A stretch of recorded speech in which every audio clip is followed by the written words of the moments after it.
All right. I am joined, this is Cooper Knowlton. I'm joined with Bradley Pollina.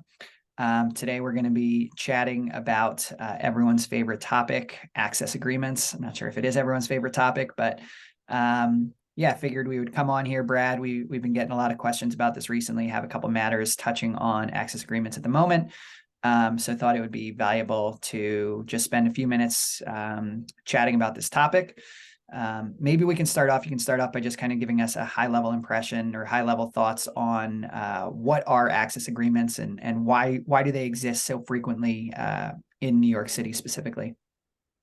Sure. So access agreements or license agreements, some people call them, are something you see frequently in the New York City real estate and construction context. And it's something that arises in the city most prominently because you're working in tight quarters, right? Buildings are close together.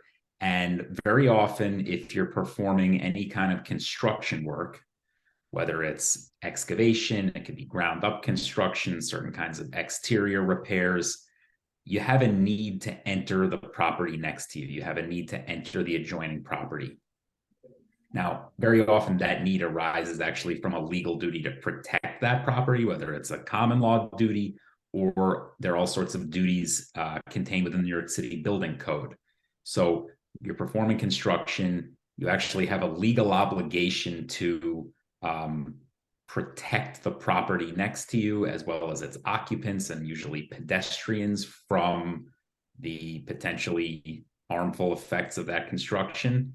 And these access agreements or these license agreements provide a framework for that access. And these agreements typically will spell out a lot of the rights and obligations of the adjacent property owners relating to that construction and the access issues that come with it. Right.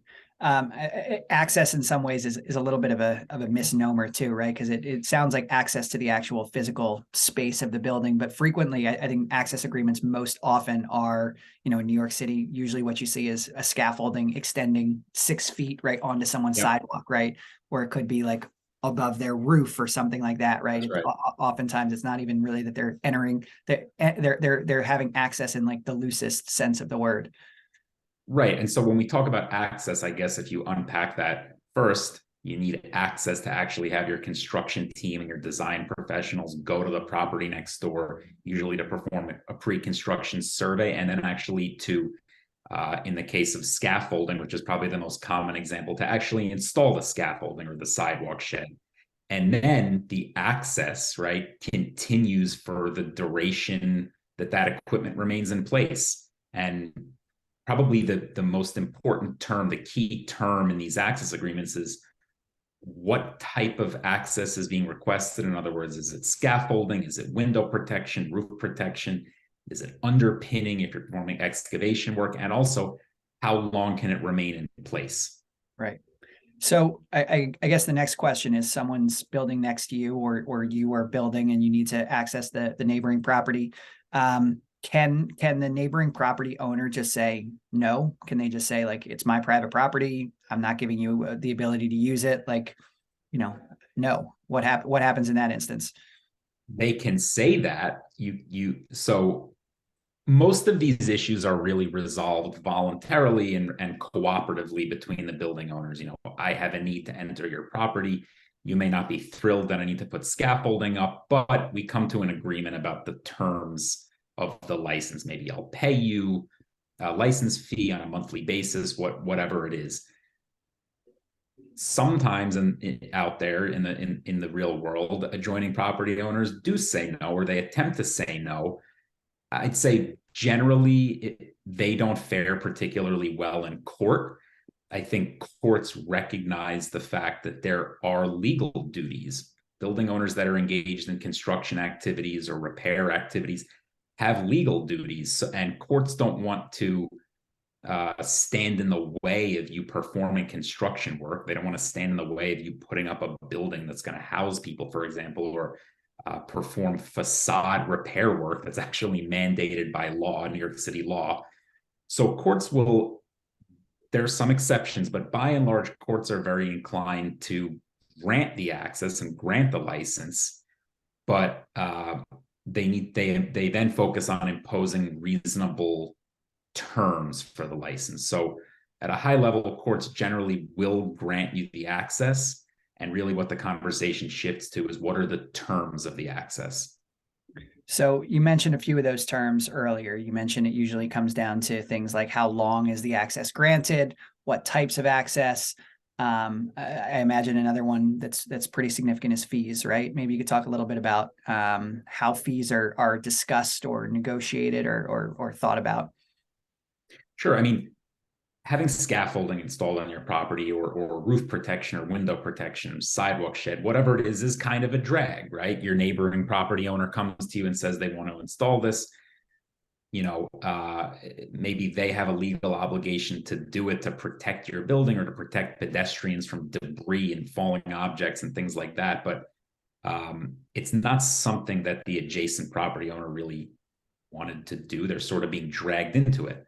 And as a means of compensating them, I guess, for the inconvenience and sometimes actually loss of use and loss of enjoyment of parts of their property, very often people will negotiate license fees. Monthly license fees is the common way to do it.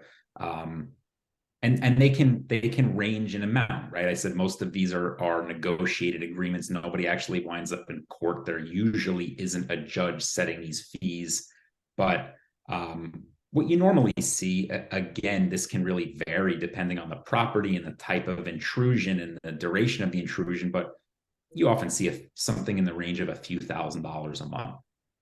Sure. $2,500 seems to be the magic number that, especially when these things do wind up in court, that seems to be the magic number that judges kind of, hover around. Mm-hmm. Yeah, obviously, yeah. Keeping in mind that they are going to vary depending on, if you're a store owner, no store owner wants to have scaffolding covering their beautiful facade that they paid tons of money to have installed, and now no one can see it, and there's all sorts of considerations that go into there. Anything else that someone who's potentially negotiating one of these agreements should think about? I think one of the things that immediately comes to mind is insurance. Right. Are there other key provisions that you would think about? So I think there are a few. You mentioned insurance. Basically, let's take, for example, you're a property owner and the intrusion is affecting you, right? You're the sort of the one that's being dragged into it. You want to make sure that you're not going to come out of the situation worse off, right? So if we stick with insurance for a minute, a key provision that you really see in all these license agreements is an agreement or a requirement that the one performing the construction will agree to add the adjacent property owner as additional insureds under the contractor's insurance policy, just to essentially make sure that any harm that could result from the construction work, the adjacent property owner is not being, put out of pocket for that and is going to be left with, not only harm to the building, but a big bill to remedy it. Yeah. So maybe the last question, what happens in the event that you negotiate one of these agreements and then, the terms are not followed, right? If you say it's going to last for 6 months and the construction goes on for, 2 years, or you say it's going to be 8 feet and it ends up being, you have construction workers on your property every day for multiple months. What happens in those instances?